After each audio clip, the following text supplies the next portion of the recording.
বিলের সম্পর্কে কিছু বলতে চান? এই সংক্রান্ত একটা তুলনামূলক শীট আমরা এই ৩-৪ মিনিট আগে হাতে পেয়েছি। তো এটা পুরা পড়তে পারি নাই, যেহেতু আইনটা অবশ্যই একটা সেন্সিটিভ আইন। আমরা কি অনুরোধ করতে পারি যে এটা পাশের জন্য একটু সময় হাতে রেখে আমাদেরকে একটু সুযোগ দেওয়া হোক? এই বিলটা হলো একটি গণহত্যাকারী সন্ত্রাসী সংগঠনের নিষিদ্ধকরণ সংক্রান্ত একটা অ্যামেন্ডমেন্ট। আগের যে আইন ছিল সন্ত্রাস বিরোধী আইন, সেটা অ্যামেন্ডমেন্টের জন্য।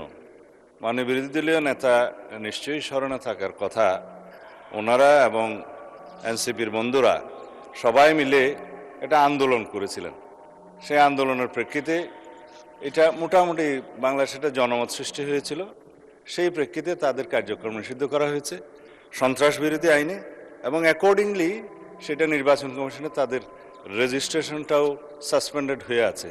এবং এখানে এই আইনের অনুবলে পরবর্তীতে আর্টিকেল 47 অনুসারে সংবিধানের আইসিটি অ্যাক্টেও পরিবর্তন এনে সংগঠনের বিচারের জন্য সেই আইনটাও সংশোধন করা হয়েছে।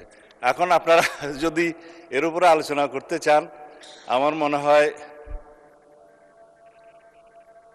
সংশোধনের সেকেন্ড রিডিং স্টেজে যদি আপনারা সংশোধনী দিতেন, আলোচনা থাকতো, এবং ফার্স্ট রিডিংয়ে উত্থাপনের পরে যদি আপনারা আপত্তি তুলতেন, তাহলে আলোচনা থাকতো।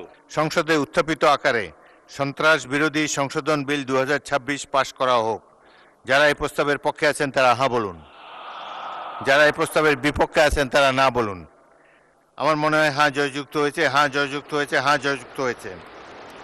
অতএব সংসদে উত্থাপিত আকারে সন্ত্রাস বিরোধী সংশোধন বিল 2026 সর্বসম্মতিক্রমে পাশ